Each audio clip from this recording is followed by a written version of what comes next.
responsibility with various leading organizations from education industry and advertising industry. He carries expertise to drive IT education, corporate training, e-learning and formal education both on retail and enterprise side. With this, please welcome Mr. Vishwas with a huge round of applause.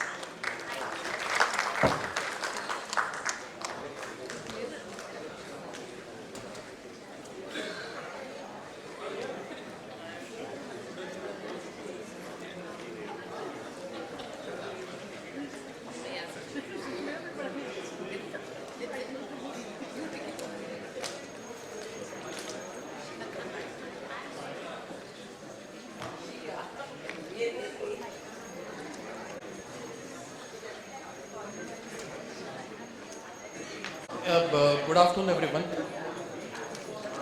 I said good afternoon, everyone. Thank you very much. I think the environment over here in this hall is very conducive. It is pretty chilled. All of us had a fantastic lunch. But I must say that I am lucky because I am sure nobody is going to go for a slip immediately after lunch. Probably the next person who is going to conduct this session, during that period we can always go and slip. My name is Vishwas and I came here by default in the sense one of my colleagues was supposed to take this session, but then there was a last moment change. He had some personal emergency and then I was forced to come to Mumbai, which anyway happened to be my hometown. I am always happy to come to Mumbai. I represent Knowledgehut. We are also one of the partners and thanks UBS to create this opportunity for me. I could see some of my old ex-colleagues over here. Who were a part of my journey during my NIT days. I could also make certain new friends over here and it has been a wonderful day for me. I am going to speak about outcome-based learning. I think right from the morning we are having a lot of discussions which are happening for the L&D. So what I am trying to do over here is, one, let us try to understand what I mean to say about when it comes to outcome-based learning, one. Then two, I will try to connect a couple of dots and these dots are related to more on the existing education system which has been there, where there are a lot of debates and discussions which are happening.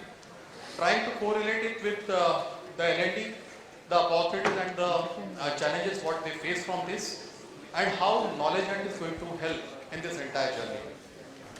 So one of the finest example which I can quote when it comes to an outcome-based learning, or let's pick up this word called an outcome. Google Maps can be considered as one of the finest example of outcome. Look into this. One, it is intuitive. Two, it is a navigation. You have a complete control on the navigation. Three, it is target based. And four, the destination where you want to reach, it will take you there. That is an outcome based approach. Having said that, we have a whole lot of academic institutes across the country who have been playing a very important and a pivotal role to create a workforce. But along with that workforce, there is always something which comes as a workforce transformation. So if there is an existing workforce which is coming into the picture, where is the challenge? Now if you see the education system which has been developed in this country for this many years, there is primarily, there are of course opportunities they have created and there are also challenges which have been created. Today, a lot of such institutes have been struggling to place their students. At the same time, when we go and speak to the organizations and when we go and talk to the L&D folks, we hear that they are not getting the right kind of a material. Now, it's a catch-20 situation. Now, if you go into the depth, you will realize two important aspects. Aspect number one, this country has got good money, enough money. And there are people who have created a fantastic infrastructure. Now when I talk about an infrastructure, this infrastructure is not related more to the academic infrastructure. It's a physical infrastructure which has been created. Any brochure you will see the front page would be having a landscape, beautiful buildings. But then what happens to the academic faculty, the academic infrastructure over there? I think that is something which is slightly missing today. And having said that, today, when all of us have been talking right from the morning about the emerging technology, the landscape has been changing so fast that it has become virtually impossible for one organization to do a justice. And that is where a whole lot of players comes into the picture. When Sonal was talking about, we being L&D, people, we have been taking the services of a lot of organizations. I think, that is something with which we need to live with. Now the kind of mass production which has been happening, how do we train them? How do we skill them? That is one of the most important questions. And that is where these three words, I liked it right from the morning when I came over here. When we speak about a learn, unlearn and relearn. Irrespective of the age, whatever we are into, we have the people who are into their probably early 20s sitting in this hall. We have the people who are probably in their early 30s also, or maybe 40s, or maybe people like me who are 50 plus. But I think, this is a very important thing for everybody, be as an individual, from an organization perspective, as an L&D person, that learn, unlearn and relearn. These are the three important parameters which will work. We have spoken about this in the last 3 to 4 hours. This 4 important personas of our industry and the corporate world. We have the baby boomer. Please, no offense, but then do not go on this. So we have the baby boomer who were born between 1944 to 1964, still a part of this legacy system. They have been working. We have another generation which is Gen X. I think most of the people in this forum would be from this Gen X, born after 1965. And then we also have the millennial who are born between 1980. And then we also have the Gen Z, which are born after 95. And you will be happy to note that today, a lot of new unicorn and the new organization, a 20% workforce belongs to Gen Z. And that is where the challenges which comes to the L&D. That what kind of a methodology ideally we should choose which is going to help these organizations to grow. I think that is a perennial problem. And then all of us come with a different mindset also. Probably when we were attending this session, we were discussing about the rule called as the 70-20-10. But then there was another thought process came, where Dr. Shaffer told that for us in our organization, we are working with a 50-30-20. So there are people who would be always having a different kind of an opinion. I think we have to live with it. It's completely flexible, and that is where a few of the keywords which came into this discussion, which is about the agile. We need to be highly flexible. And if I quote you a very simple example, that while we speak about flexibility, if I ask some question, maybe to the ladies sitting in the front row, when we were born, what thing came first? Was it our teeth or it was tongue? Tongue, right? That is the law of nature. Now the law of nature also speaks about that anything which has come first, it has to go first. Right? But then what happens? Our teeth, which came after tongue, they go first. Agile. Teeth are rigid, hard, while tongue is flexible. So that agility is what we have been talking about. It practically stands true in every situation. And especially, I remember, I think, the few of the old companies, if I talk about, which are heavily infrastructure companies, something like L&T for that matter. We have got Tata also here. We have got, I think, some ladies who was there from Mukund State. And you have people who have been working in these industries for ages. Baby boomer. I won't say they are very hardwired, but I think from an L&D perspective, it is equally important to be flexible enough to devise those strategies which are going to help these people to learn and finally achieve the objective. HR side, I think we have spoken a lot. Let us not get into those numbers. Look into the employee side, and here also I have highlighted only 3 parameters. 55% say they need additional training to perform better in their roles. These are all the surveys which has been done by Forbes. 38% advise companies to align training with job responsibilities. And finally, 32% believe training should be both more social and updated more frequently. So I'm not getting into these numbers and percentage because nobody has ever come to me to get this service. And I'm sure I don't know how many people who are sitting over here ever got anyone who has done this service with them. So we have a choice to reach out to the people. And why do I say this? Because today when it comes to such kind of a responsibilities, you speak about a tier 1 city, tier 2 city and tier 3 cities. The challenges are different over there. Probably we into a training industry, we are not the people who are going to decide how somebody should learn. While apparently it has been happening in most of the training organizations today, the kind of an approach which people decide about, that no, somebody is going to learn only by this means, which fundamentally according to me is not correct. Why? Because then we have got those 4 personas who are already available in the company. And all these 4 personas, they learn by different things. Somebody probably, you go back and, into your childhood, maybe we prefer to sit along with the faculty. Somebody would be keen to learn along with a system in hand. Somebody would be still a avid book reader today. Somebody would pick up a Kindle for that matter. It means that the learning, what all of us have been getting is altogether different. So there is no one size which fits all. Finally, what is important is that it has to be outcome based. And when we are talking about an outcome based learning, this is not about the score, label or percentage what we have secured. It is certainly not connected with it. What is it connected with? The substance and actions of this demonstration. Which also means that there has to be an effective design, the syllabus which has been created.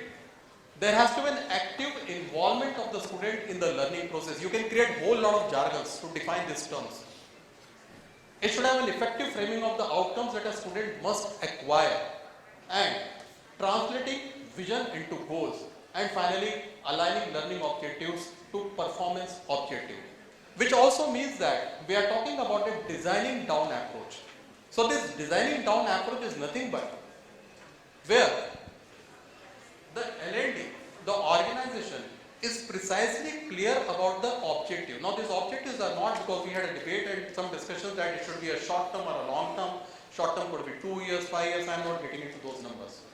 If an organization has got a clear visibility that this is what they want to achieve, then that is where the designing down approach starts. This is the end objective which I want to meet. Now you want to do it with a micro learning, you want to do it with an involvement of an instructor, you want to do it along with a self-paced learning, you want to have a combination of everything. I think that is immaterial. Because again, since all of us, we learn in the different ways. I love reading books. Somebody may not be interested to do it. I want that some faculty should be available with me. Classroom sessions for that matter, when it comes to Knowledgehut, what we have been doing is, last 2 years, pandemic, we have seen tough times. Prior to that, we were 100% with the classroom sessions. But from last month, we started doing even the classroom sessions. 2 years, we were purely into the virtual trainings. But we have seen a fantastic response coming to us while we started doing the classroom session. Because finally, we are not the robots. We want a human touch, and that is why today it is my first forum also where I am coming, and I could see a fantastic crowd which is gathered over here. Finally, we are social. You cannot put everything to the algorithm, and that is what has been happening. Like today, you might have a solution. You can actually have, for example, a service desk. A service desk might have an algorithm solution to some of the problem where it will go into the past, look into where the problem was, and there will be a robot which is involved over there. There is going to be a bot application which is involved over there. But no sooner you reach to a complex situation, there has to be an involvement of a human being. And that is where these personal touches are a must. So outcome, this term, it has been embedded into the Knowledgehut today also, that any curriculum which we have been designing is always considering a designing down approach. Because while we know that there are organizations who are looking maybe for a micro learning, there are organizations who have been recruiting the freshers, and while you recruit the freshers, you know that a capsule might not help them. So it means that you need to have an exhaustive program. It could be in the form of a boot camp. So you want to hire a full stack developer for that matter, you need to have a boot camp for this. You cannot learn the full stack. It would be having a combination of some 12 programs. You need to learn about React. You need to learn about MongoDB. You need to learn about Node.js. So while you are interested to learn about it, I cannot teach that in just one capsule or 2 capsules. So that is where the outcome based learning methodology is the finest. And at Knowledgehut, what we have done, we have created this experiential learning. So these terms are common, which I believe everybody has been using in this forum also. The immersive learning, where you have got the BI and AI into the picture. Learn by doing. I think self-paced is something which has come very frequently into this discussion, because when you talk about a new generation, they want to do a lot of things on their own, rather than everybody trying to encroach into their privacy and telling them that you do this. I think it's a good idea that we should give them an opportunity to do everything on their own. But then yes, it has to be a guided learning also. Why it has to be guided learning? Because if you take a uh, an example where you are trying to learn something. You open your app or you open your Google trying to learn about a language, and suddenly something pops up there. And then you realize that while you were trying to learn about a technology or you were trying to learn something with more from an academic perspective, suddenly you have jumped on Amazon. So it is imperative for all of us to have that guided learning also, and that is where we are playing an important role. Cloud labs, any technology training we are talking about, because the technology has barged into almost anything to everything. Be it a hardcore manufacturing company. Earlier I remember we were servicing only to the companies like Infosys or TCS or maybe Capgemini's of the world. But today the kind of a requirement which keeps on coming to all the training organizations, it comes from a hardcore engineering companies also. I got surprised when last year we delivered a couple of big trainings to the Daimler, the Mercedes, and I was wondering what they are going to do with an IBM technology. But that is what which has been happening. So immersive learning, learn by doing, having cloud labs where you can go and continuously practice. Blended learning is another buzzword which was revolving in the entire discussions today. You have outcome-driven learning, a post-training session, especially for those organizations who are working on a project. And while they go on a project, despite of having the right kind of a learning also, there is a possibility they might get stuck somewhere. And that is where the importance of a post-training session is there. Mentorship, irrespective whether it is a personal life or a professional life, there is a mentor which is required because student gets confused very fast. I had one of the classic cases where one of the fire and safety engineering from my hometown Indore, Madhya Pradesh, he got into selling the education. Now I failed to understand what is the correlation between a fire and a safety engineer and you are getting into a selling an education product. So I think that is one of the areas where sometimes when the people actually lose the focus, you need a mentor at a personal as well as a professional level. That is what we make it available. And finally, it is the social learning, because that 70-20-10 principle is something where 20 it fits into. So the social learning is equally important. So what we have done, we also heard from a lot of people and organizations today who are expertise into creating few of the very important aspects of learning. For example, somebody would be pretty strong in assessment. So we have a company over here. I was just interacting with them better, which is more into the assessment solutions. So there would be companies who would be expertise into a couple of areas, which could be one is the assessment. There are companies which are pretty good in terms of content. But we have to accept this fact that when it comes to the right kind of a content, mostly these contents are coming from the US based companies. Then you have the labs, which are important. So any important assets which are required for an outcome based learning, be it the assessment, assignments, projects, capstone projects, or even for that matter, the right contents, involvement of an instructor. What if an organization puts everything at one place and creates a right kind of a platform from where it can be delivered? Because I could understand from this discussion that we have a lot of cases where people have been struggling from a browser to browser. For a practice, you need to go on some other platform. For a content and for getting a mentor, you need to go on another platform. But here what we have done, we have created our own platform by the name Prism.